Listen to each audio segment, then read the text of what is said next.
Добрый день, мы из Украины. И мы начинаем с вами очередное видео по оперативной обстановке за прошедшие сутки. И сегодня у нас на календаре 23 марта, киевское время, 19 часов. Итак, оперативная обстановка. За прошедшие сутки серьезных изменений в оперативной обстановке не произошло. Но есть ротация в усилиях, которые сосредотачивают российские оккупационные войска на оперативных направлениях. Судя по той ситуации, которая складывается сегодня вокруг Бахмута, российские войска исчерпали свой боевой потенциал. Атакующий напор российских войск начинает постепенно ослабевать. Количество атак в сутки начинает потихонечку уменьшаться. Усилия по продвижению вглубь нашей территории, то же самое, они постепенно начинают сходить на нет. Тем более, что нашим войскам удалось в районе Бахмута, даже вот в этом длинном узком коридоре, и северное его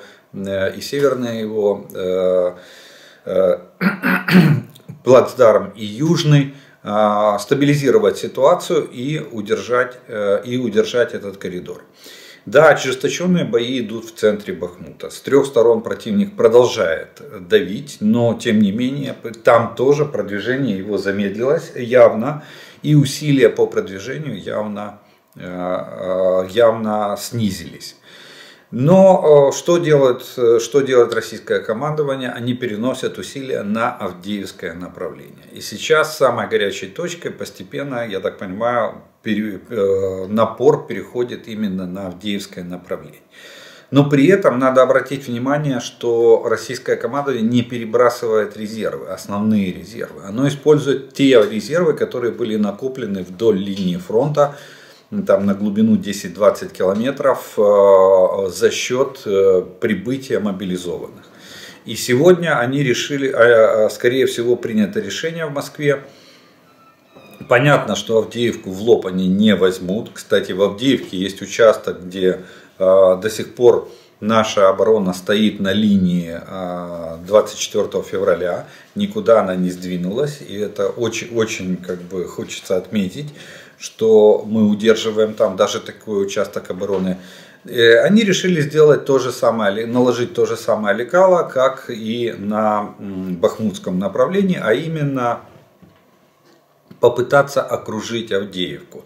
И поэтому сегодня самые ожесточенные бои точатся на северо-западной и юго-западной окраине Авдеевки. И они пытаются ее обойти с севера и с юга. Но пока это у них получается очень плохо. Они имеют там на севере частичный успех, но это незначительные несколько сотен метров, а далее продвижения нет. Но тем не менее, ожесточенность боев именно вокруг Авдеевки, она сегодня самая высокая. Также надо вернуться к Кременной и Купянску. Здесь они пытаются тоже атаковать наши позиции, но в районе Купянска там все атаки безуспешные. В районе Кременной, в направлении Лимана, здесь они пытаются продвигаться, и в основном борьба идет, боевые действия идут за лесопосадки. Там более лесистая местность, и вот эти лесопосадки, они переходят из рук в руки. Далее у нас остается еще здесь Марьинка и Угледар. Здесь в Марьинке идут ожесточенные бои за сам город. Там в городской застройке мы удерживаем оборону. Российские войска пытаются штурмовать. В районе Угледара пока обстановка более-менее спокойная. Там идут позиционные бои и атакующие действия. Там наименее, наверное, из всех перечисленных направлений, наверное, наименее слабые. Ну и Запорожское и Херсонское направление. На Запорожском позиционные бои, обмен огневыми ударами артиллерии, и на Херсонском направлении там обмен огневыми ударами артиллерии. Активничала авиация, надо отметить, в прошедшие сутки, и было нанесено, российской авиацией было нанесено 40 8 авиационных ударов, в том числе по гражданским объектам критической инфраструктуры. Они наносили удары. Было, это прошлые сутки, но они попадают в сводку сегодняшних суток. Это атака шахедами, вы знаете, да, результаты все. Вот. Но не было в этой атаке шахедами, не принимали участие крылатые ракеты. Я думаю, что это результат того, что мы ударили по Джанкою. Там уже я разъяснял, еще раз могу напомнить, что смысл не в том, российская пропаганда, вот по результативности удара в Джанкое, российская пропаганда пытается нивелировать его тем, что ничего же не сдетонировало, ничего не взорвалось. А нам не надо, чтобы взорвалось. Главное, чтобы контейнер с ракетой получил хотя бы одну дырку от осколка взрыва того же самого беспилотника или того заряда, который сбросил беспилотник.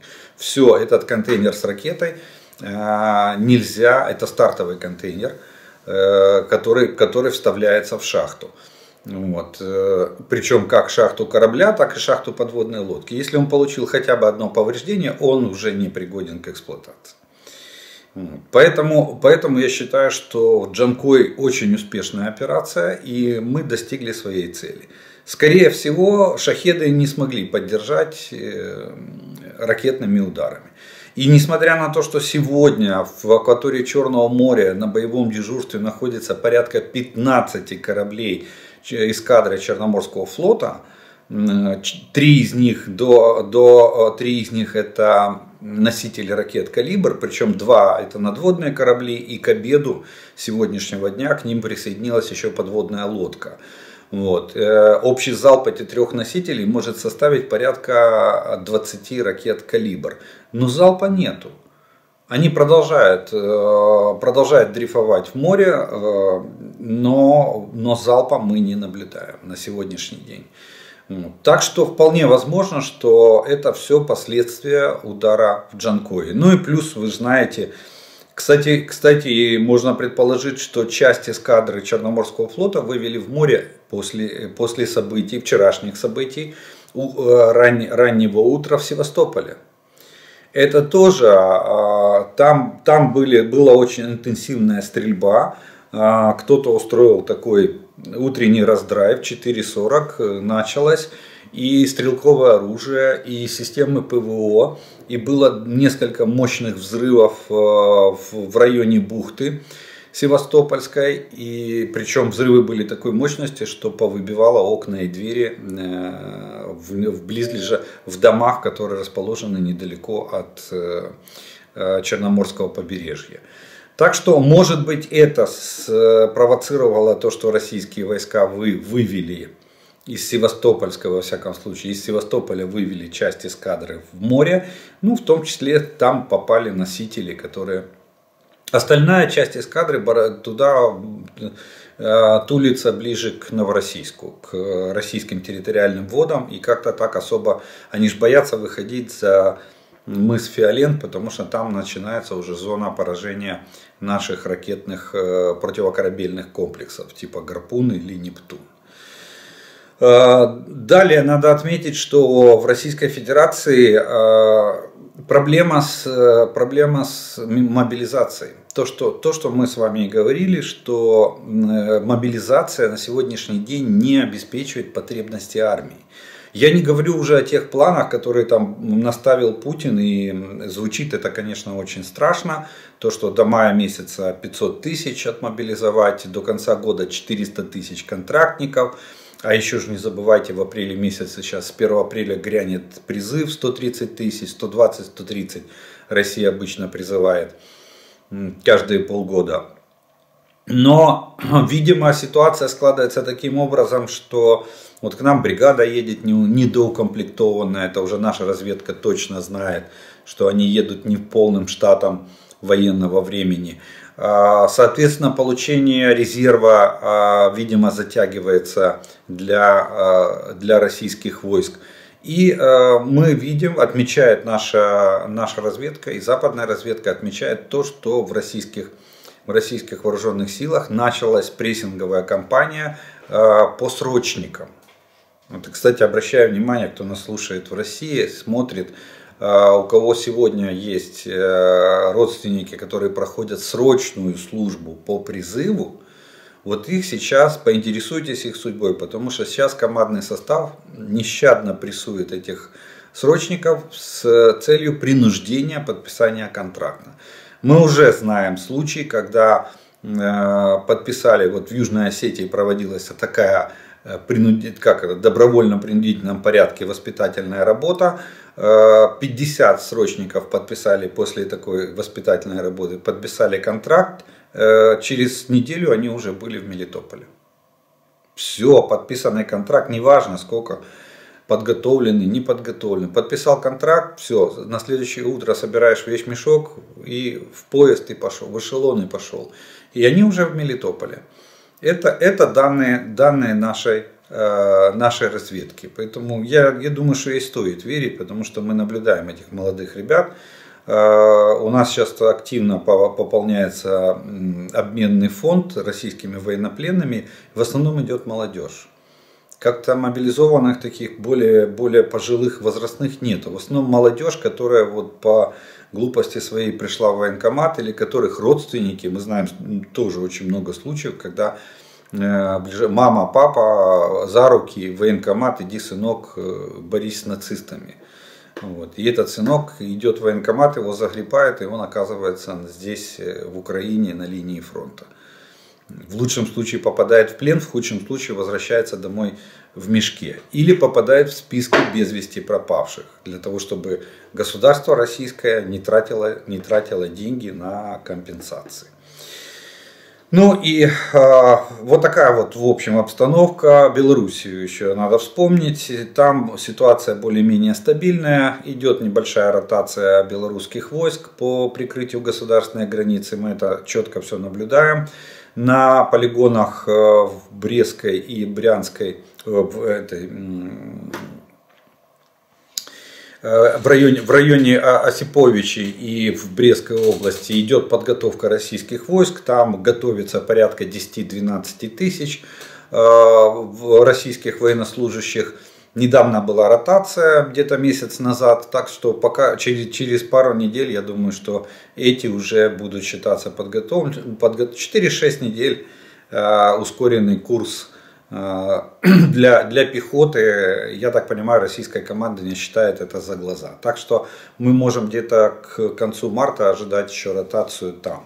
Но на пока там все стабильно, все контролируемо. И надо, единственное, что продолжаются полеты, тренировочные полеты, слава богу, пока что тренировочные полеты авиации, российской авиации, которая базируется на аэродроме в Мачулищах, это МиГ-31, который является носителями ракет «Кинжал».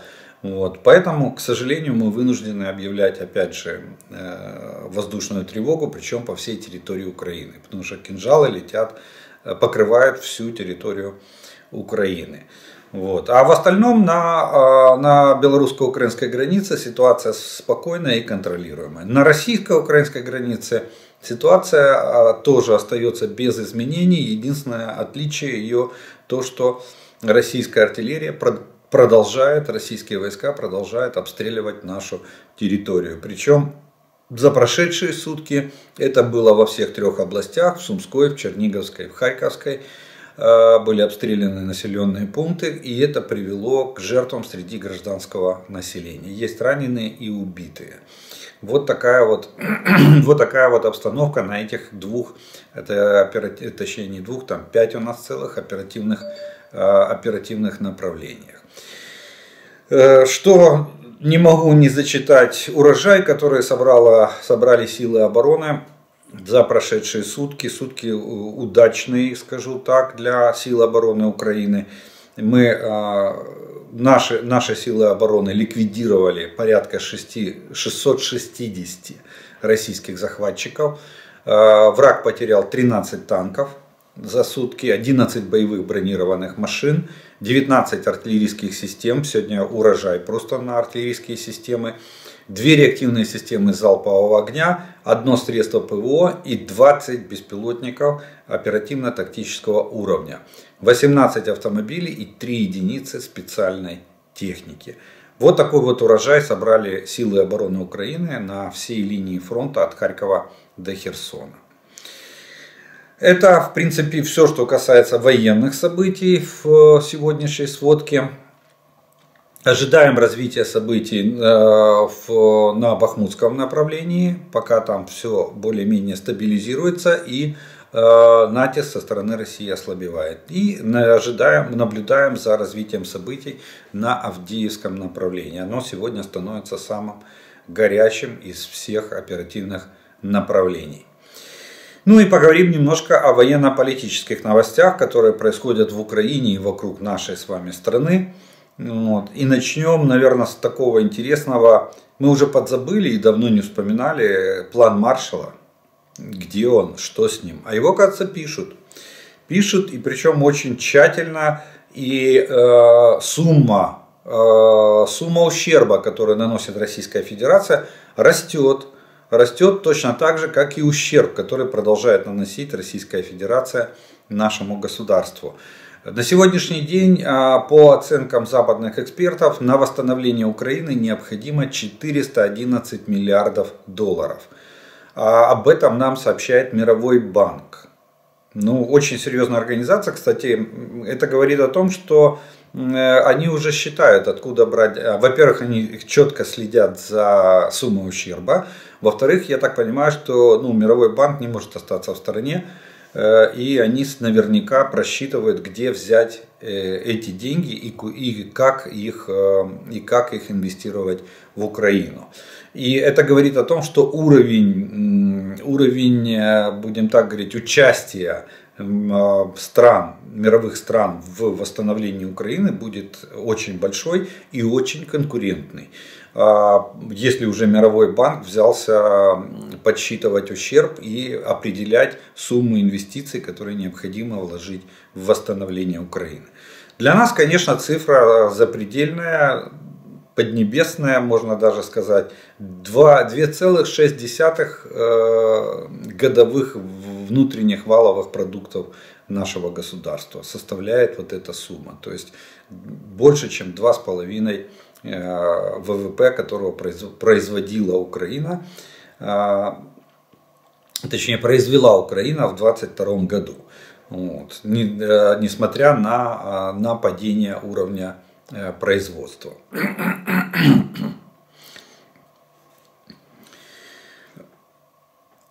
А вот чтобы вы понимали динамику, да, сейчас на сегодняшний день Мировой банк оценивает в 411 миллиардов сумму ущерба, да, а в сентябре месяце, то есть меньше чем полгода назад, сумма ущерба составляла всего лишь, не всего лишь, тоже огромная цифра, 349 миллиардов. То есть за чуть меньше, чем полгода, хотя уже, наверное, да, можно сказать, за полгода, сумма ущерба увеличилась на 50, даже больше, на 52 миллиарда долларов. Вот такие вот цифры. В Турции идет предвыборная кампания полным ходом. И есть продолжение той тенденции, о которой мы говорили ранее, что Турция наконец-то начала задумываться, а какие же товары попадают под санкции, что можно поставлять в Российскую Федерацию, а что нельзя. И, видимо, для Эрдогана, для президента Турции этот вопрос стал критическим в плане, видимо, поддержки его партии и его личной кандидатуры на выборах президента Турции. Я напомню, там 2 выборов сразу происходит. 2 будет бюллетеня. Это по партийным голосование в парламент Турции и голосование за президента Турции. Так что там 2 в 1 получается. Так вот,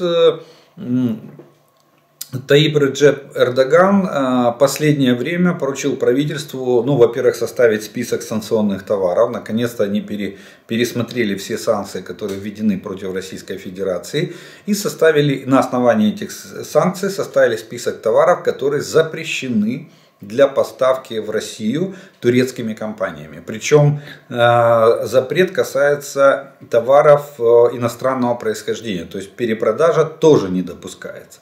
И вот президент Турции обратился к нации. Сказал, что Турция будет занимать нейтральную позицию, равноудаленную от обоих сторон конфликта. Вот так вот он подчеркнул это. Вот. И что Турция всегда будет выступать за мир, ну это понятно, за мир во всем мире. И делать шаги для укрепления глобального мира. То же самое, как делал когда-то Советский Союз, говорил, что мы за мир во всем мире, и тут же выводил войска в Афганистан. Вот. Примерно так. Ну, дай бог, чтобы Турция сдерживала свое слово в плане равноудаленности и как сказал, мы не принимаем, не будем принимать ничью сторону конфликта. Так тогда не поставляйте санкционные товары в Российскую Федерацию. Для нас это тоже может выразиться в негативном плане, что такое заявление действующего президента Турции может означать прекращение поставок, допустим, тех же самых беспилотников Байрактар. Ну, посмотрим, как это будет выглядеть, с одной стороны. А с другой стороны, ведь Байрактар это совместная разработка уже Украины и Турции. Там есть модели, которые являются совместного производства. Вот, поэтому, в принципе, я думаю, что это не должно коснуться тех моделей, которые являются украино-турецкими беспилотниками. Ну и очень интересное заявление, несколько даже заявлений, выступал с брифингом пресс-секретарь Пентагона Джон Кирби. Вот, и он сказал интересное, ну да, во-первых, он отвечал на вопросы, и был вопрос по поводу, опять же, снарядов с объединенным ураном. Боже, как это волнует Российскую Федерацию. Я уже неоднократно говорил, ну приятно, я повторюсь еще раз. Дело в том, что от этих сердечников из объединенного урана у Российской Федерации нет противодействия. Ничего не может его остановить. Никакая броня. Поэтому они очень переживают. Дело в том, что это стопроцентное поражение бронеобъекта. То есть танки Челленджер, на том участке, где будут работать танки Челленджер, благодаря этим боеприпасам, они 100% гарантированно, не 100%, скажем так, гарантированно уничтожат все бронецели, бронированные объекты, которые будут в рядах российских войск. Поэтому в России такая истерика, нечем защищаться. Это гарантированный проигрыш. Так вот, и Джон Кирби сказал очень интересно, ответил на вопрос журналиста. Он сказал, что если россияне переживают, чтобы их танки были целыми, пусть выводят их из Украины, как и все свои войска, сказал Джон Кирби. Боитесь за танки? Выводите. Там они в боксах, дома, в пунктах постоянной дислокации, конечно же, они будут намного целее. Ну и он добавил, что этот вид боеприпасов достаточно распространен и используется на протяжении уже нескольких десятилетий. Я думаю, здесь речь идет о том, что Россия просто не хочет, чтобы Украина продолжала выводить из строя ее танки. Вот так прокомментировал эту новость Кирби. Также он прокомментировал ситуацию с дроном, с беспилотником, который сбила Российская Федерация. Ну, то, что они его сбили, да, путем тарана, то есть контакта с беспилотником. Фактически российский пилот протаранил его и тем самым повредил винт, и беспилотник упал в море. Так вот, также представитель Белого дома заявил, что пилот, сбивший МК-9 Reaper, в лучшем случае идиот. Это дословный перевод фразы Джона Кирби. И вот цитата. Я не знаю никакой другой армии в мире, где в других военно-воздушных сил в мире которая бы наградила пилота за то, что он врезался в беспилотник. Если это храбрость, то я думаю, что у них есть какое-нибудь другое ее определение. Это глупо, отметил Джон Кирби. Ну, кстати, я не знаю, вот это американцы же знают фамилию пилота, адрес домашний, где живет, какие, поверьте, уже полностью, они вот как русские любят говорить, не забудем, не простим, да, примерно то же самое может здесь получиться. Тем более, если вот так реагируют на сбитие ихнего беспилотника. Иран сделал заявление по итогам года. Они сказали, что Москва стала крупнейшим инвестором Ирана за прошедший год. Российская Федерация вложила в экономику Ирана 2,76 миллиарда долларов. Об этом заявил иранский министр экономики и финансов в интервью изданию Financial Times. Так что серьезное издание есть. Китай и Россия, два наших главных экономических партнера. Иран планирует расширять отношения с ними через стратегические соглашения, добавил министр финансов Ирана. Ну, видимо, у россиян очень много денег, почти больше 2,5 миллиардов они вбухали в экономику Ирана. Видимо, некуда деньги девать. У нас новости приходят из Генерального штаба Вооруженных сил Украины. Давно не было таких новостей, что мы собираемся, анонсируют пока что некоторые руководящие офицеры в высшем военном командовании, анонсируют то, что в результате того, что на Бахмутском направлении вот это незаконное вооруженное формирование типа Вагнера выдыхается, резервов у них нет. Мы знаем очередное заявление Пригожина о том, что все плохо и сейчас нас всех убьют, если срочно Шойгу с Герасимовым не примут меры и не перебросят туда огромное количество резервов российских войск. Так вот, у нас анонсировали, что мы можем воспользоваться вот этой слабостью вагнеровцев и провести контрудар именно на том участке фронта, где они воюют.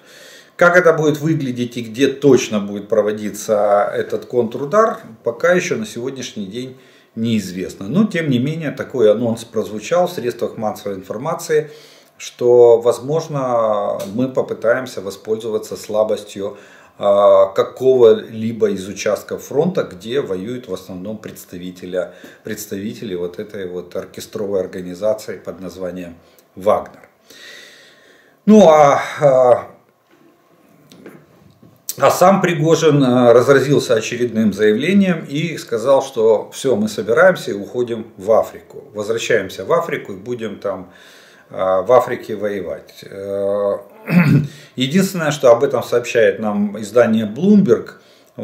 Но скажу так, что он продолжает опять же заниматься большим популизмом, делать какие-то заявления, скорее всего, которые связаны с тем, что он хочет набрать политический вес в российском истеблишменте.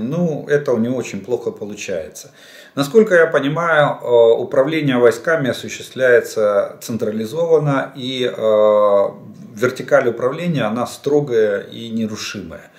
К сожалению, мы очень хотели бы ее разрушить, раздвоить, хотя бы раздвоить, но этого не получается. И поэтому все, кто сегодня сражается в составе вооруженных сил Российской Федерации на нашей территории против нас, естественно, они подчиняются Генеральному штабу. Поэтому понимать буквально фразу, что завтра Вагнер снимется с позиций и улетит в Африку, как это доктор Айболит, спасать африканские страны, нет, это не стоит. Поверьте, без разрешения, опять же, того же Герасимова, начальника Генерального штаба российской армии, никто не даст не переместить ни одного солдата. Кстати, в качестве примера приведу вам месяц назад группа, ну я так понимаю, что рота, а может быть батальон, там сказано было колонна автобусов с бойцами Вагнера, прибыла в Мариуполь. И что-то Пригожин по этому поводу ничего не говорит. Кто же командует тогда этими бойцами, которые там в этих незаконных вооруженных формированиях сегодня воюют?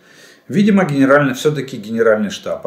Был отдан приказ перебросить часть боевиков на Мелитополь для усиления там обороны с города Мелитополя. Они спокойно туда поехали. И как-то так это прошло мимо самого Пригожина, и он об этом скромно промолчал. Поэтому не принимайте в буквальном смысле, никуда никто не поедет без приказа или без разрешения Генерального штаба Российской Федерации. А для участия в каких-то террористических акциях или атаках в Африке, я думаю, что желающих найдут там и без Пригожина. Вот. Ну и еще парочка новостей. Это то, что президент Финляндии подписал закон о вступлении страны в НАТО. Он был проголосован парламентом, оставалась подпись президента Финляндии для того, чтобы этот закон вступил в силу. Единственное, что осталось, это ратификация еще Турция. Они обещают проголосовать, ратифицировать вот эту заявку. И в принципе, как заявил пресс-служба президента Финляндии, они ожидают, что до конца года все документы будут оформлены и Финляндия станет полноценной страной НАТО. Никаких препятствий уже в принципе нет. Остались только технические вопросы, только бюрократические вопросы бумажного оформления. Процедуры практически соблюдены все. С Швецией там немножко вопрос по-другому стоит. На пока еще нет согласия Турции по поводу Швеции. Вот. Есть там какие-то разногласия у них. Ну а с Финляндией, в принципе, вопрос решен. Ну и, как обычно, на пасашок, вишенка на торте из военно-политических новостей, это то, что наш генеральный прокурор был в Гааге, Андрей Костин. Он был в Гааге, где подписал соответствующее соглашение нашим генеральным прокурором о том, что в Украине, внимание, открывается представительство Международного уголовного суда. Об этом сообщает нам офис генерального прокурора. Также наш генеральный прокурор призвал Международный уголовный суд осудить Путина, в том числе и заочно, если не удастся его арестовать и доставить в суд лично. Международный уголовный суд имеет такие полномочия, чтобы вынести приговор заочно, рассмотреть дело по существу и вынести приговор. Вот точно так же, как был вынесен приговор виновникам, экипажу пусковой установки БУК, которая сбила малазийский Боинг рейса MH17. Единственное, что бы хотелось здесь еще услышать и увидеть, это чтобы Верховная Рада Украины тоже подсуетилась и наконец-то мы бы ратифицировали Римский устав. Чтобы дало возможность Международному уголовному суду, ратификация этого устава дает возможность проводить оперативно-следственные действия на территории той страны, которая является подписантом и ратификантом Римского устава. Открытие офиса — это очень хорошо, но будем считать, что это первый шаг, это аванс. Вот теперь слово за Верховной Радой по ратификации Римского устава. Вот такие вот военные, военно-политические новости произошли за прошедшие сутки в нашей стране и вокруг нее. На этом мы первый раздел нашего видео заканчиваем. По традиции я делаю паузу. У вас есть время, кто не подписан еще на мой канал, подпишитесь. Включите уведомления, чтобы они вам приходили о появлении новых видео на моем канале. И вы тогда будете смотреть в оригинале. Кому нравится это видео, поставьте, пожалуйста, лайк. Чем больше лайков вы поставите, тем больше людей смогут увидеть это видео. Ну и через некоторое время мы с вами продолжим.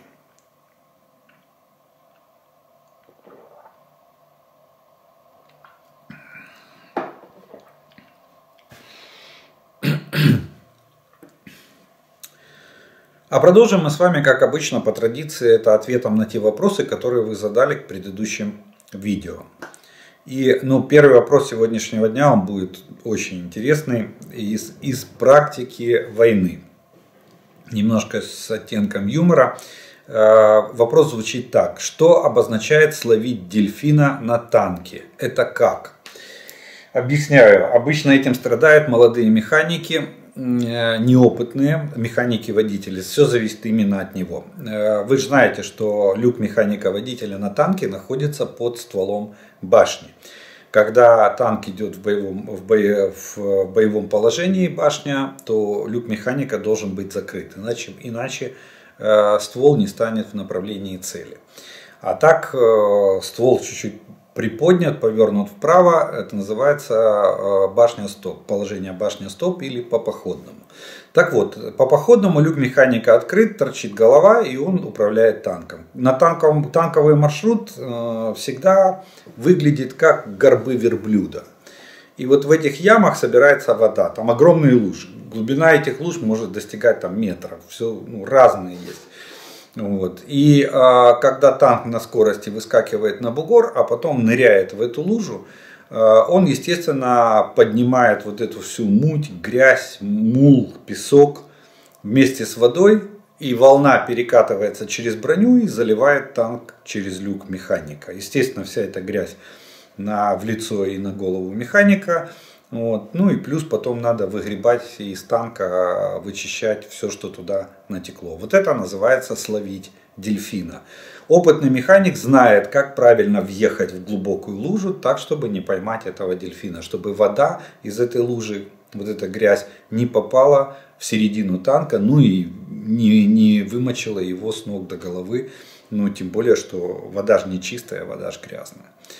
Вот что такое словить дельфина. Это когда волна из лужи переливается через броню и заливает танк через люк механика-водителя.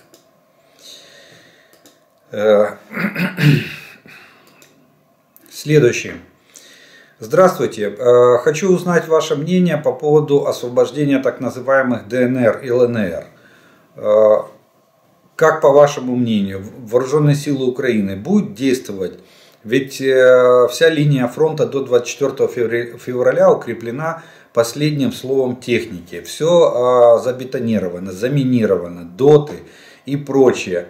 Как по моему мнению, было бы прекрасно, если бы наши союзники согласовали план обойти эту так называемую линию Мажино, зайдя на территорию Российской Федерации и с нее уже зайти на эти территории. Ведь этот план может сохранить тысячи, если не десятки жизней наших людей. Как вы считаете, этот вариант возможен? А кто вам сказал, что там линия Мажино? Там этой линии практически уже нет. Там, если остались окопы укрепленные и то, что они бетонировали, и все, больше там ничего не осталось. Они все давно поснимали, минные поля, заграждения, и все пошло вперед.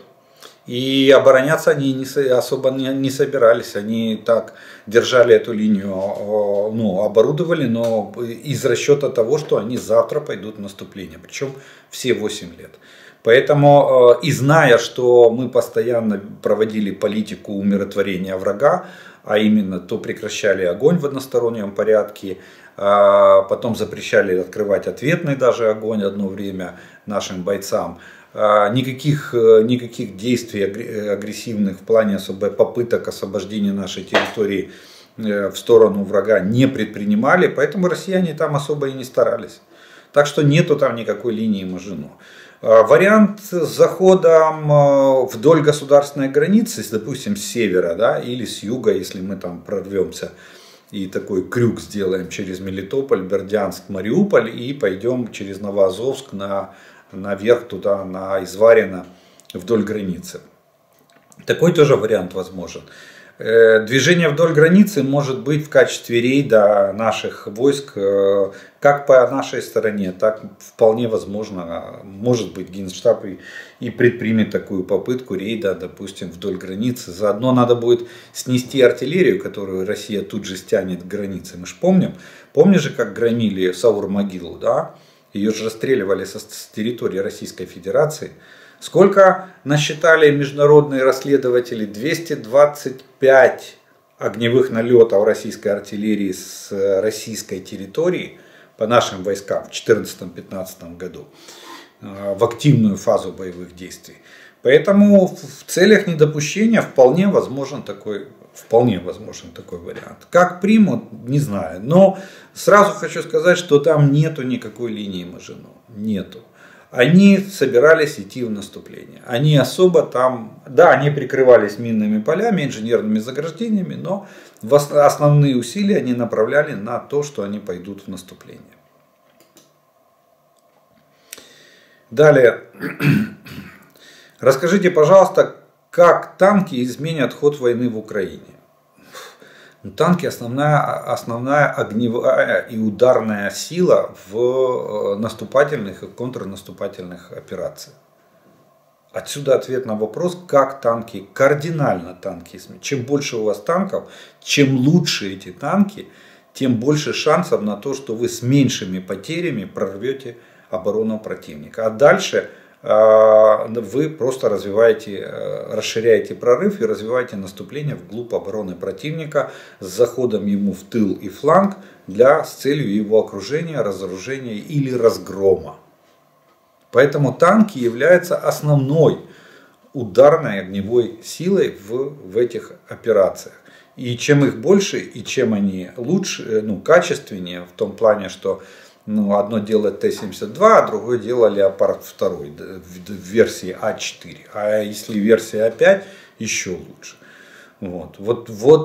Поэтому мы всегда и настаивали. Сколько длится уже война, уже пошел второй год. А мы все время говорили нашим западным партнерам: дайте танки, нам нужны танки, нам нужна артиллерия. Танки в симбиозе с артиллерией — это несокрушимая сила.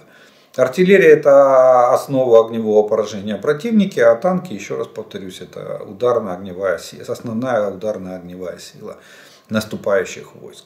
Поэтому они кардинально повлияют на ход боевых действий. Поэтому, кстати, Россия так и сильно и нервничает. Поэтому в России такая паника, что не давайте танки, это все плохо, это мы красные линии, они какие-то там чертят. Мне уже красный фломастер кончился давно, они все чертят вокруг себя там красные линии. Надо уже им посоветовать взять белый мел и на Красной площади начинать круги белым. Помните, как в этом «Ви» Гоголя, да, чтобы никто не достал круг вокруг себя чертить. Потому что не только танки западные появляются, но и появляются боеприпасы, которые пробивают любую броню, тем более ту, которая есть в Российской Федерации. Здравствуйте, как вы оцениваете развитие ВПК Турции? И расскажите про турецкий истребитель 5-го поколения, который показали турецкие инженеры. Я скажу так, что последние, наверное, даже 3 года, не более, президент Турции, я бы сказал, наверное, развернулся лицом к военно-промышленному комплексу. Он сделал военно-промышленный комплекс одной из ведущих отраслей экономики Турции. Они вкладывают сейчас туда огромные деньги. Это появление Байрактара, беспилотников. Причем они не просто, они ищут партнеров. Мы, кстати, сделали огромнейшую глупость. Нам предлагал, когда была встреча президентов, тогда еще Порошенко был президентом, с турецким, по-моему, в Анкаре был визит. И тогда Эрдоган предлагал совместно делать этот истребитель. Совместно. Им нужен был двигатель, у них был новый планер. Были системы управления оружием, а им нужен был двигатель. Мы сделали вид, что мы продинамили. По большому счету мы просто продинамили Турцию. И все. Благо, хоть с Байрактарами удалось договориться, и у нас появились совместные проекты хотя бы в сфере беспилотников. А в авиации мы прощелкали. А хотя этот истребитель, были все шансы, чтобы он был наполовину наш, украинский. Вот. Что они форсируют сейчас события. Они делают самолет 5-го поколения. Окончательных тактико-технических характеристик его нету. Это будет многоцелевой истребитель. То есть он будет истребителем-бомбардировщиком. Они ускоряют программу в том плане, что, допустим, в 2025 году планировалось начать летные испытания, но вот они ускорились, и уже в начале 2023 года они провели рулежные испытания. Что это значит? Это значит, что самолет с заведенным двигателем ездил по аэродрому, по рулежке. Ускорялся, притормаживал за счет тяги двигателя. То есть это уже практически рулежные испытания, это последний этап перед началом летных испытаний. И я так понимаю, что к концу 2023 года этот истребитель может подняться в воздух. Ну а дальше, вы понимаете, летные испытания, они уже, это комплекс, и где-то может понадобится год, наверное, на эти испытания. Ну, к 2024 году, наверное, или в 2024 году они могут уже получить реально новый истребитель, турецкий, отечественный истребитель.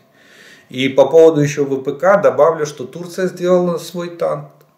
Если я правильно называю, по-моему, Алатай или Алатау называется новый турецкий танк. Кстати, мы тоже участвовали в тендере на двигатель к этому танку.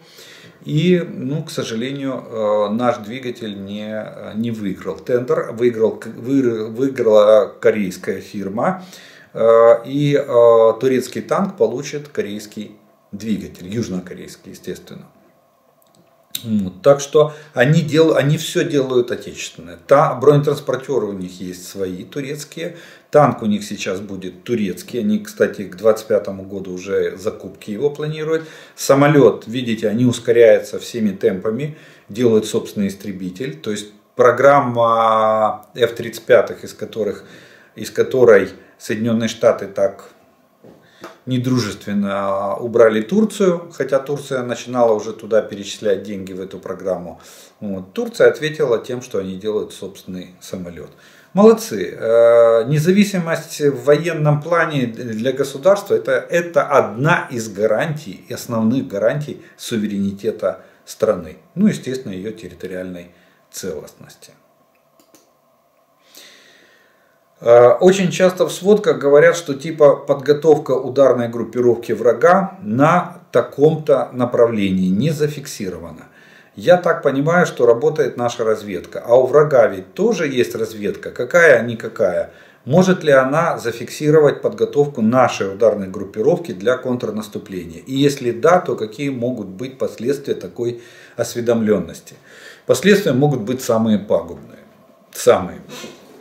Единственное, что здесь радует, это то, что наша разведка имеет преимущество. Мы работаем в комплексе со странами-партнерами, и у нас есть доступ при необходимости, есть доступ и к разведке, которая работает в режиме онлайн.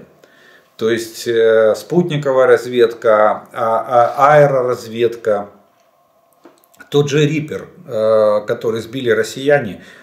Все, что он собирал данные по Крыму и по побережью Российской Федерации, наверняка приходило и в Генштаб. У нас же партнерство с расширенными возможностями, также называется наш договор с НАТО. А там одним из первых пунктов в этом партнерстве записано обмен разведданными. Вот. Поэтому у нас преимущество. В Российской Федерации нет разведки в режиме онлайн. Спутниковая система России не позволяет вести разведку в режиме реального времени. Только через фотограмметрию, через снимки и так далее. То есть она идет с огромным опозданием. И они в основном полагаются на агентурную разведку. Вот то, что мы постоянно, у нас идут судебные процессы над коллаборантами, корректировщиками. Вот они за счет этого пока что выезжают. А сейчас, вот, кстати, надо отметить, это очень плохая тенденция и очень для нас серьезная угроза. Китай пообещал России, Путин очень просил, Китай пообещал России помощь в разведданных.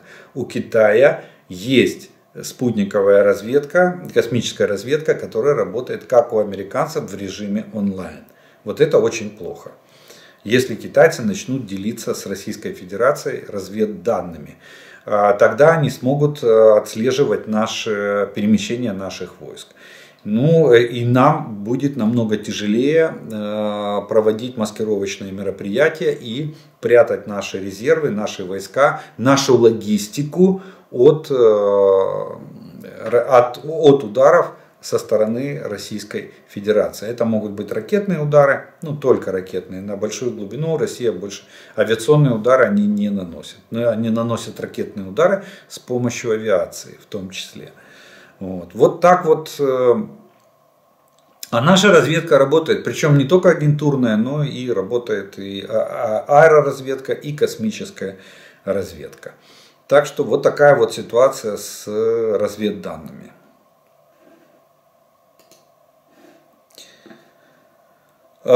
Может ли активная броня защитить танк? Ну, конечно, может. Она же для этого и предназначена. Активно-реактивная броня или активная броня, ее называют, она защищает танк, но не от всех видов противотанковых средств.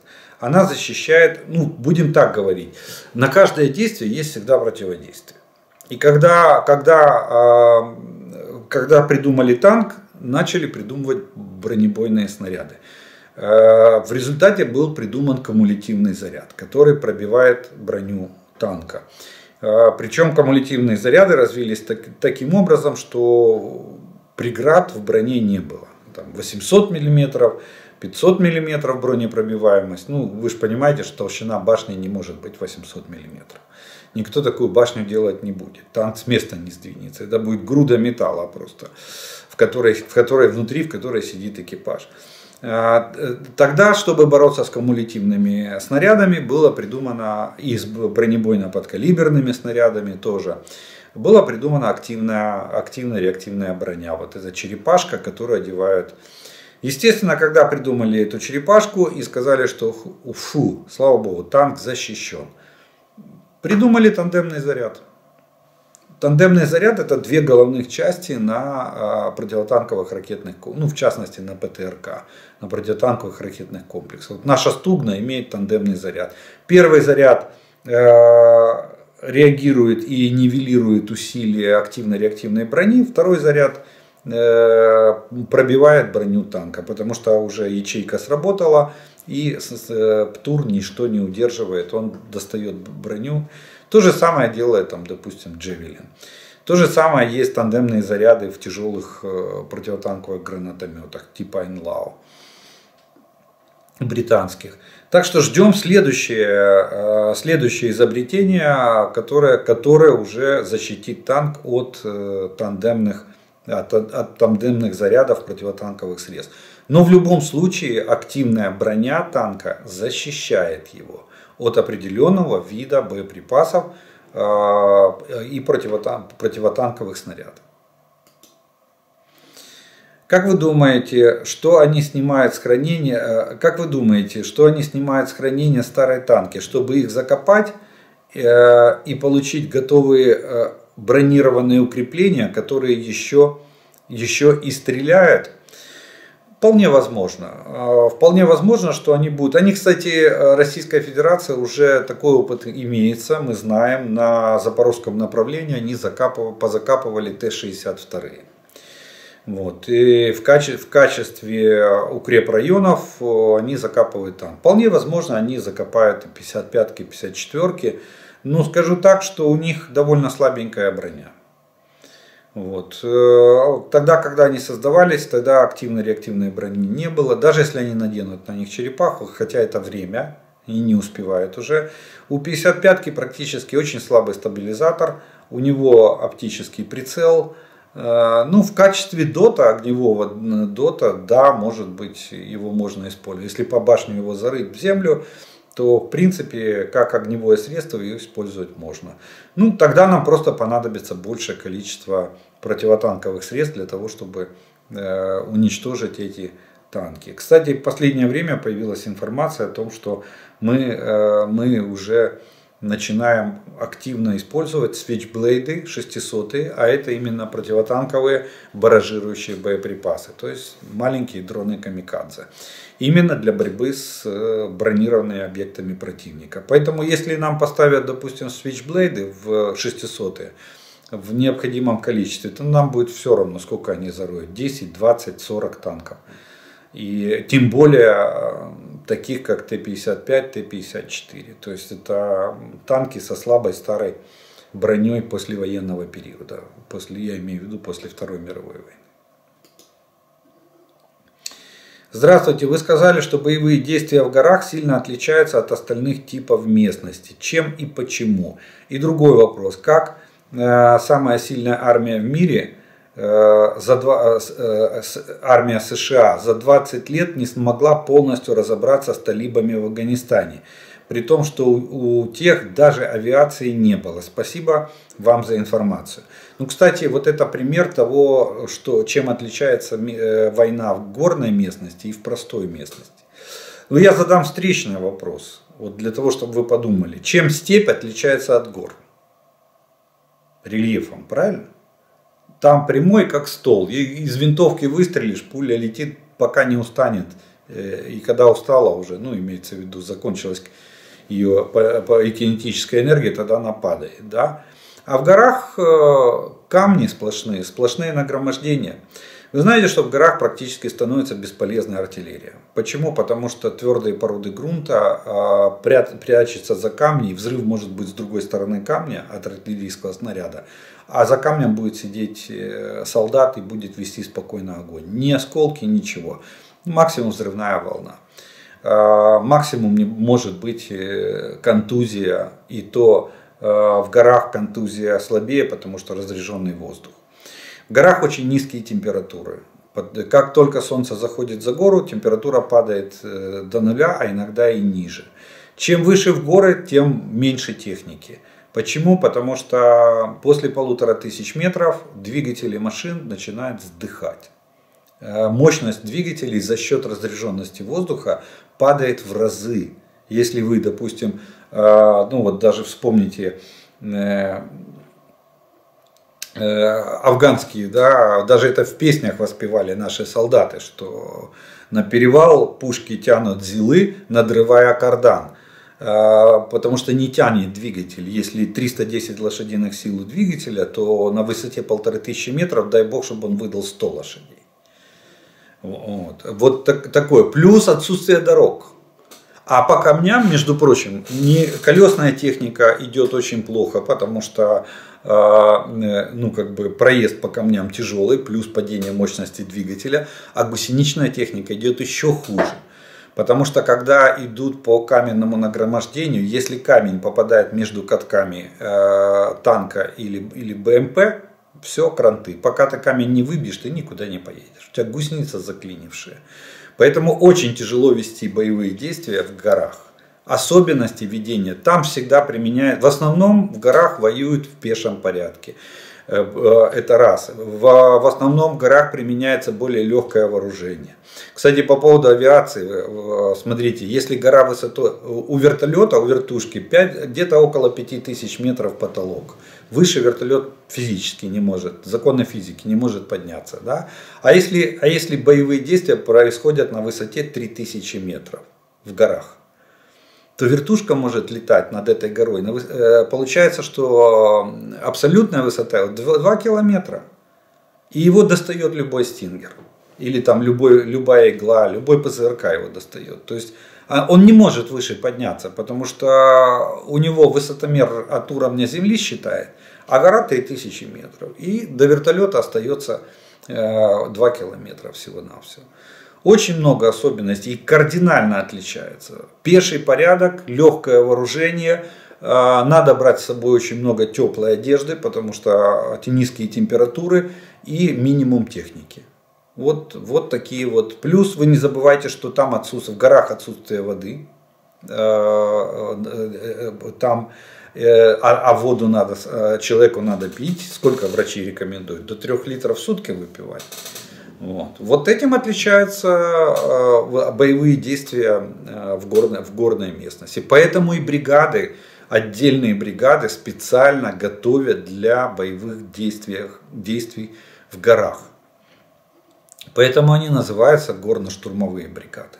Именно горно приставка. Это значит, что эта бригада тренирована, обучена и вооружена таким вооружением, которое в основном можно применять в условиях горной местности. Вот такие особенности ведения боевых действий в горах. Еще добавлю, для артиллерии есть самый сложный вид стрельбы для артиллерии. Это стрельба через гребень укрытия. Когда артиллерийские системы или минометы стоят за горой. И на одном склоне горы идет бой, а миномет поддерживает своих бойцов из-за горы, с другой стороны склона.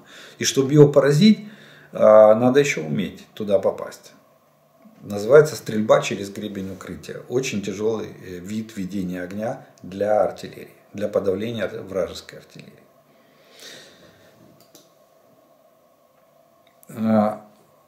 Я не встигаю слухати ваші сводки. Поясніть, будь ласка, в чому відмінності крилатої ракети від управляємої авіаційної ракети? Як одна і друга програмуються і чим вони керуються в польоті до цілі? Дякую. Ну, вопрос, давайте, ладно, еще раз. Крылатая ракета, она имеет среднюю дальность, и, как правило, это от 1000 километров и более. Она программируется в основном на земле, и самолет является ее носителем. Он просто стартовая площадка для этой крылатой ракеты. Причем крылатые ракеты пускаются только с больших самолетов. Имеется в виду, посмотрите, крылатая ракета Х-22 пускается откуда? Ту-22М3, стратегический бомбардировщик. Крылатые ракеты Х-101, Х-555 пускаются со стратегических бомбардировщиков типа Ту-95МС или Ту-160. Ну, слава богу, 160-е еще ни разу не были применены. Ту-95. А управляемая ракета авиационная пускается с любого самолета. В основном истребители, многоцелевые истребители, истребители-перехватчики, истребители-бомбардировщики, там, легкие истребители, тяжелые истребители. И дальность этой ракеты может быть максимальная, там, ну, из имеющихся порядка 600 километров. В основном это до 300 километров дальность этой ракеты. Или вообще, если это ракеты воздушного воздух-воздух класс, это ракеты воздух-земля, которые эти истребители или эти самолеты могут применять по наземным целям. То, что они применяют по воздушным целям, это, как правило, ограничивается дальностью там 57, ну, отдельные виды 75 километров. В западных вариантах воздух-воздух ракеты, они летят там до 100 километров и более. Вот. И эта ракета, она тоже полууправляемая. Пилоту надо захватить цель в перекрестие и нажать пуск. Все, ракета запоминает эту цель, и дальше она уже идет как самонаводящаяся. И, кстати, нельзя сравнивать. Это абсолютно разный класс ракет. Управляемые воздушные ракеты, ну вот такие. И крылатые ракеты — это абсолютно отдельная категория. Это стратегические ракеты или оперативно-тактические ракеты большой дальности.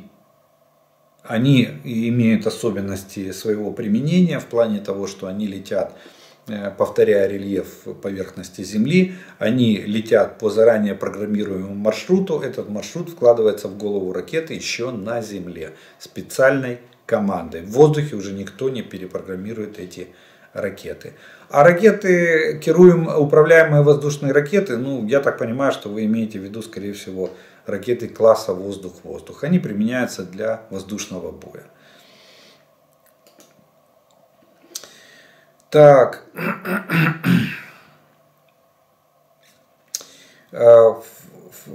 вот такой блиц, я так понимаю, вопрос, 6 вопросов в одном. Видимо, человек из России, судя по тому, как он обращается, и, ну, как говорил Джигарханян, вот хамство — это чисто российское.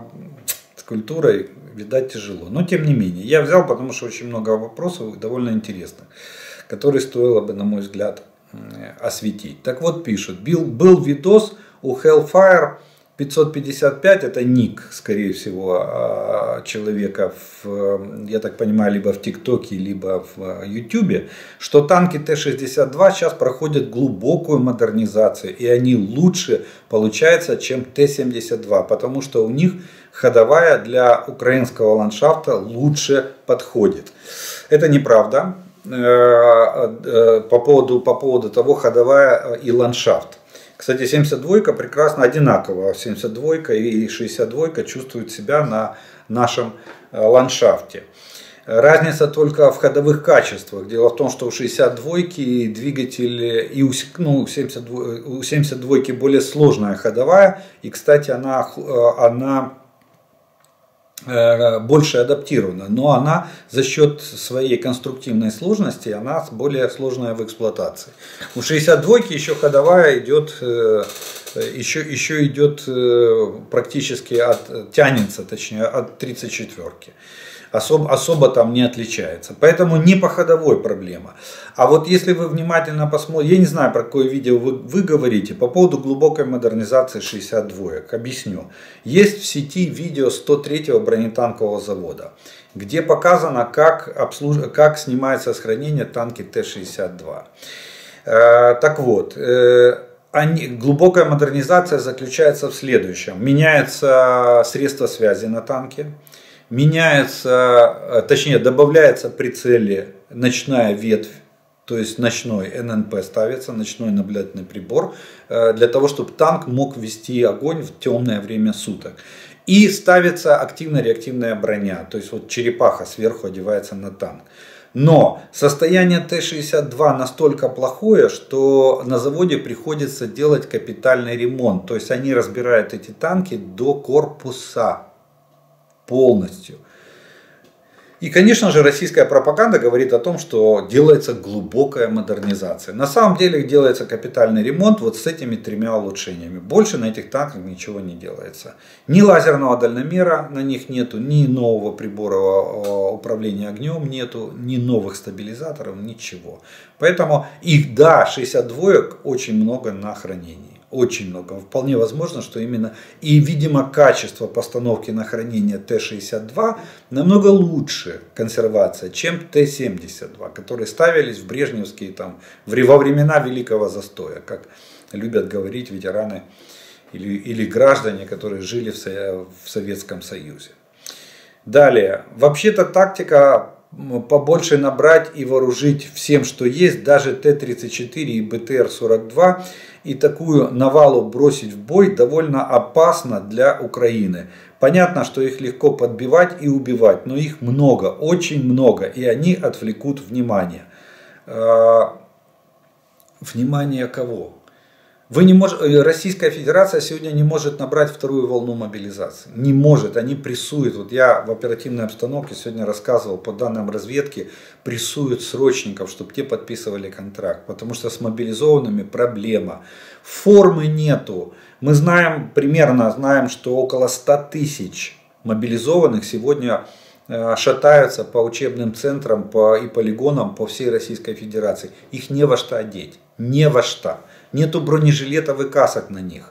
Как говорил известный киногерой, кражи не будет, все уже украдено до нас.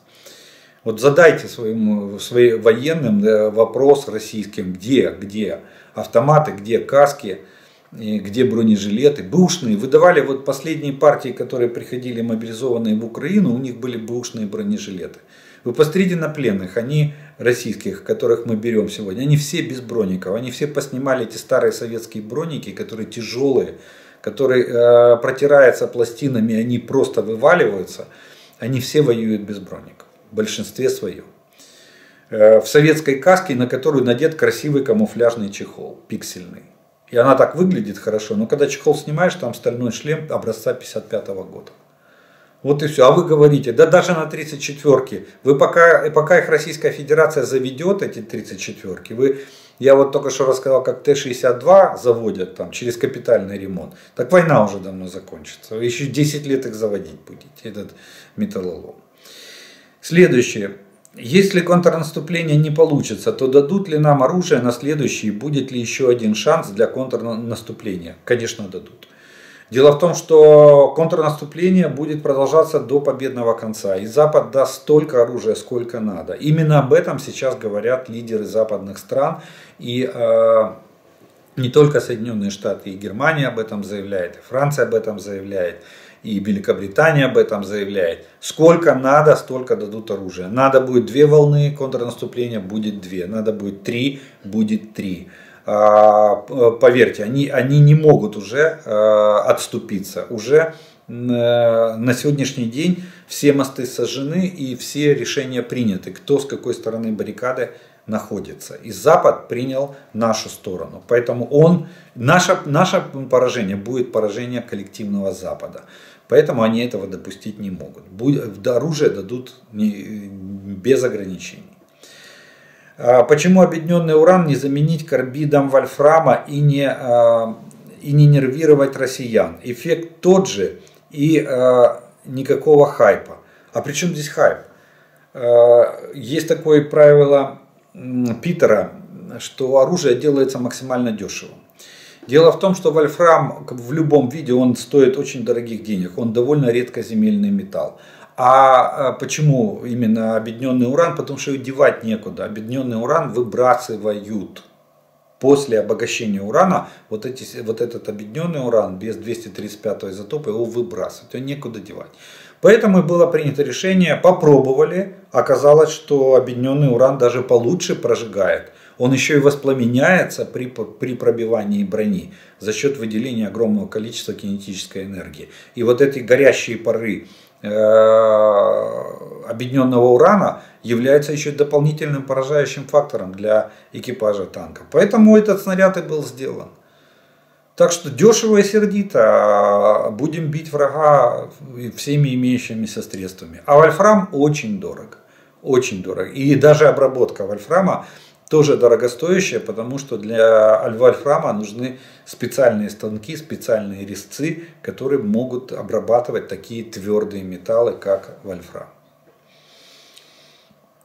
Где мораторий на смертную казнь? В развитых странах есть казнь. США, Япония, Китай, Белоруссия. Ну, Китай и Белоруссия это не развитые страны, так что давайте не... Китай можно еще куда ни шло.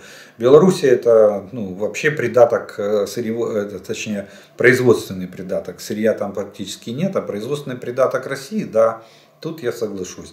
Насчет США и Японии это особенность этих стран. В плане того, что у них есть смертная казнь. Но большинство цивилизованного мира, 2 страны, это не показатель цивилизации мира. Китай, кстати, в плане цивилизации это еще живет средневековыми принципами. У них там, да, действительно смертная казнь, но вы не забывайте, что Китай это диктатура. Это концлагерь, это страна-концлагерь с тоталитарным режимом.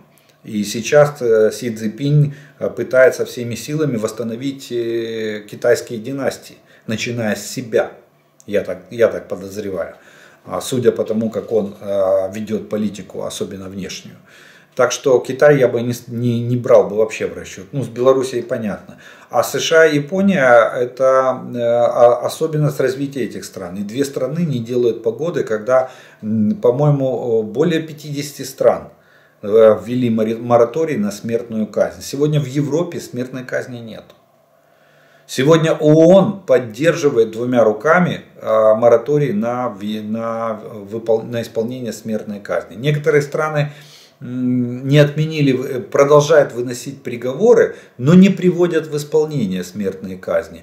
И у них есть люди, которые осуждены на смертную казнь, но они отбывают наказание в ожидании, когда будет, допустим, снят мораторий, если он будет снят. Если нет, значит они так будут, просто автоматически перейдет в пожизненное заключение. Так что мораторий действует в большинстве стран мира. Ну и финальный здесь вопрос по короне. Хочешь сказать, что Соединенные Штаты шантажируют Китай на случай поддержки последнего Российской Федерации? США через выплаты пострадавшим от короны кончит экономику Китая, поэтому Китай не должен лезть в войну. Так, да, нифига себе. Ну, по-другому написано, ну ладно, не будем ругаться в эфире. Да, именно так. Именно так Китаю четко и ясно, да еще раз макнули Китай, ткнули носом и сказали, показали ему его место. Потому что Китай пытается набрать политический вес тем, что едет и вот никто не может решить, а мы решаем эту проблему. Никто не мог там помирить Саудовскую Аравию с Ираном, да, или с кем-то. Вот. А мы смогли. Вот поэтому Китай и приехал. Ну, кстати, Китай сам умылся своими же слюнями, потому что Путин не пошел ни на какие компромиссы. А еще и требовал от Китая, там пытался требовать какие-то преференции. Очень хотел оружия. И очень хотел, чтобы Китай взял на себя ответственность переговорщиков в нашей войне.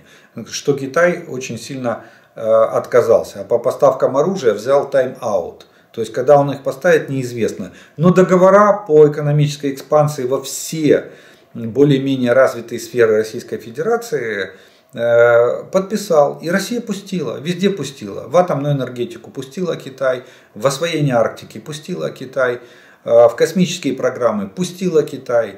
Так что Китай сейчас высосет из России все, что может. И все это время будет продолжаться тайм-аут китайского лидера относительно, он думает, поставлять оружие или не поставлять. А Соединенные Штаты четко и ясно указали Китаю и на его место. Чем меньше вы лезете в эту войну, тем целее будет ваша экономика и тем меньше санкций получит Китай. У Китая, кстати, мыльный пузырь в ипотеке сегодня. По разным оценкам он оценивается на сумму до 8 триллионов долларов из-за масштабов страны. Из-за такого количества населения, из-за такого огромного количества жилья, которое они строили и на которое выдавали вот это ипотечные кредиты. Поэтому если сегодня пнуть ногой Китай, то он может просто как глиняный колосс упасть. Но так как это не особо кому-то выгодно, то пока этого никто не делает. Но тем не менее Китай держит на коротком поводке и четко дают ему понять его место в мировой экономике. И он, кстати, ведет себя соответственно. Видите, как Китай поступил? Никаких резких движений, никаких. Взял все, что хотел взять от России и не дал практически ничего. Кроме обещаний, Си Цзиньпин ничего Путину не оставил. И, кстати, близкие источники к Кремлю говорят о том, что Путин очень сильно расстроился и очень в своем ближайшем окружении очень сильно ругал Си Цзиньпиня и вообще не мог понять, зачем он приезжал. Вот такая вот история. Вот такие вот на сегодняшний день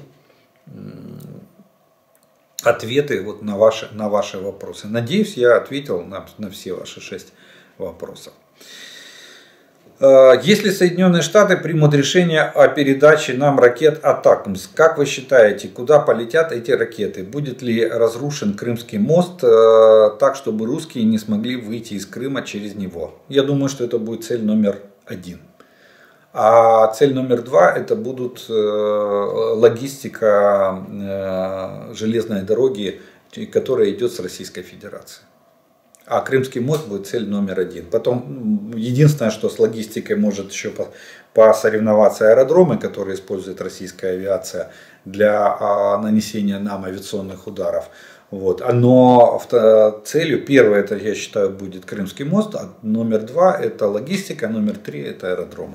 Или наоборот, аэродромы номер 2, логистика номер 3. Так что как только нам дадут, кстати, и воевать-то за Крым не надо будет особенно.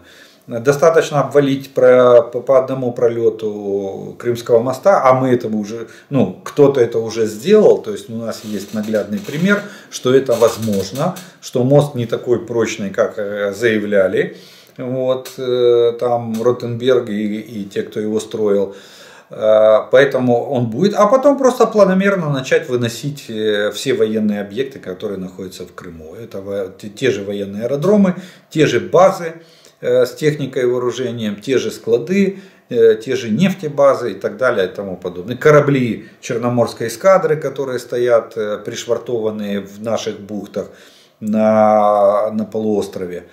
Так что как только атакмсы появятся, сразу же начнется для них работа. Ну что ж, на этом мы вторую часть нашего с вами видео тоже закончим. Ответы на вопросы. И у нас с вами остается третья часть. Это приветствия, которые вы прислали к предыдущим видео. И сегодня прозвучат следующие приветствия. Ну вот, опять же, начнем с темы Китая. Россияне, вам в помощь Китай. Верьте в эту помощь. Она придет до Уральских гор. Да, и юань станет российской валютой. Это, кстати, смешной анекдот, да, почем топливо, по 50 чего? По 50 рублей? Нет, говорит, юаней. Это стало реалиями дня сегодня. Путин так долго грозился перевести все расчеты на углеводороды в рубли, а теперь не знает, куда складывать юани. Стратег. Что-то по поводу истерик на российском ТВ без них и не бывает. Не за броню они переживают, а стараются путитриотов возбудить страшилками о страшном ядерном беспределе. Но возбуждают они только самих себя и исключительно в пределах своих комфортных телестудий. Ну, кстати, я скажу, что пока что юани складывать нет, а вот рупи уже реально некуда складывать. Потому что Индия просто тупо взяла и рассчиталась в рупи за российскую нефть. И где тебе, рупи не конвертируемая валюта. И теперь получится, что России придется либо продавать эти рупии Индии, потому что их больше никто не купит, либо на эти рупии у Индии покупать товары. И может быть, как в старом анекдоте, почему так дорого, а попробуй обойди весь базар, найди дешевле, когда стоит один продавец. Далее, когда такой стержень пробьет броню танка и тушку в нем, то танкисту будет уже все равно, фонит он или не фонит. По поводу визга в комментах из-за поребрика. У вас же самих такие снаряды есть. Речь идет о российских снарядах «Свинец-1», некоторые из которых имеют выстрел 3БМ-59, содержащий сердечник с объединенным ураном. Вполне возможно, что Россия уже использовала такие снаряды при вторжении в Украину. Они входят в боекомплект танков Т-80 БВМ, Т-90, а также Т-72Б3. То есть это последняя модернизация этих танков. Другое дело, что производство таких боеприпасов дорогостоящее и технологичное, а потому проблемное для Российской Федерации. Как в условиях санкций, так и из-за кривых рук россиян.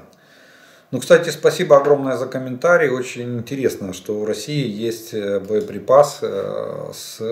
Главное, у них есть, они теперь возмущаются, что у нас появится британский. Хороший вопрос. После Т-54 следующий этап это тачанки. По поводу спецназа вооруженных сил Украины. Одна бабка из Бахмута сказала, что город фактически держит именно украинский спецназ и силы специальных операций ВСУ. Также спецназ ВСУ применяет опыт ведения городских боев, полученный в обороне Мариуполя бойцами полка Азов. Мир еще будет изучать тактику ведения городских боев на примере полка Азов, который 82 дня беспримерного мужества и героизма сдерживал натиск агрессора, отражая атаки в полном окружении, не имея помощи извне. Они держали оборону 82 дня, так что агрессор еще нахлебается с бойцами сил специальных операций Вооруженных сил Украины и бойцами специального назначения ВСУ. И автор абсолютно прав. Получение боевого опыта бесценно в условиях войн 21 века. А по поводу сопротивления агрессору, когда 24 февраля все российские СМИ выдали, что Россия начала вторжение в Украину и продвигается вперед, не встречая сопротивления, в инете 25 февраля были видеокадры, как Сумы отражают российскую агрессию. И первую на защиту Родины встали именно местные жители и бойцы территориальной обороны. И агрессор впервые понес потери понес именно в боестолкновениях не с вооруженными силами Украины, а с местными жителями и бойцами территориальной обороны. А заодно тогда агрессор и начал понимать своим скудным умом, что здесь их не ждали, и они здесь нам не нужны. Что касается газа, то остаток газа в ПХГ, в подземных газовых хранилищах Европейского Союза вообще примерно 50-52%. Очень неплохой остаток. И, конечно, теплая зима. Воевала за Европейский Союз и Украину. Агрессору не удалось заморозить Украину и Европейский Союз. Солнце за нас. Вот такой вот большой и очень содержательный комментарий. Запорожье, мы с тобой. Одесса, держись. С любовью, город Днепр. Восток не подводит. Просто если истратить силы и людей сейчас, не будет кому помочь.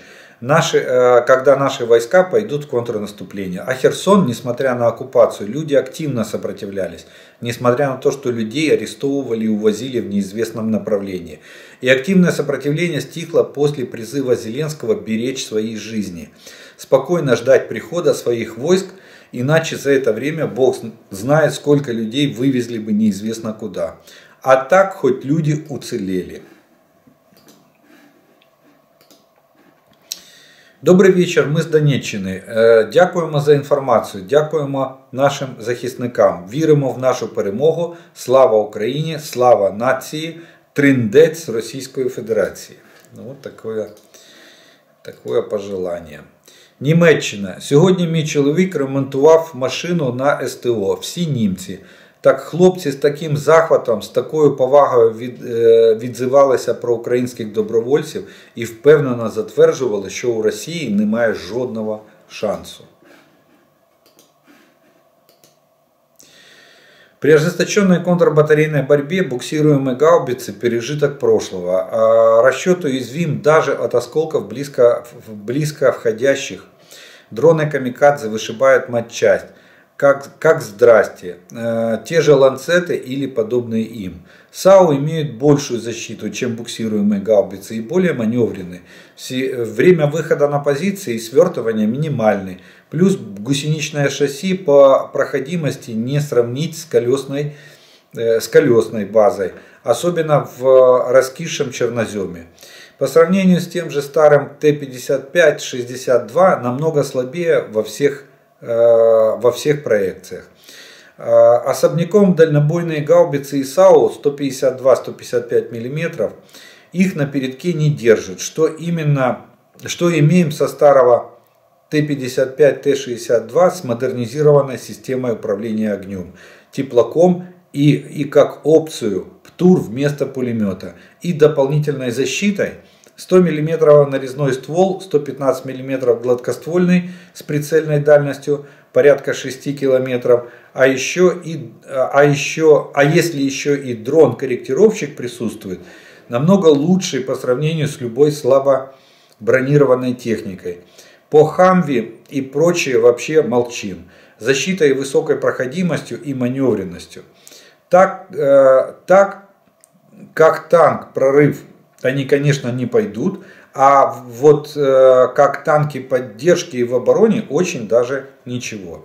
Для обороны на Капонир с доп. Защитой от дронов, подвижная огневая точка, в наступе вне досягаемости ПТУРов, разнести осколочно-фугасными снарядами опорник с корректировкой с воздуха легко. И еще момент, их на хранении дохренища.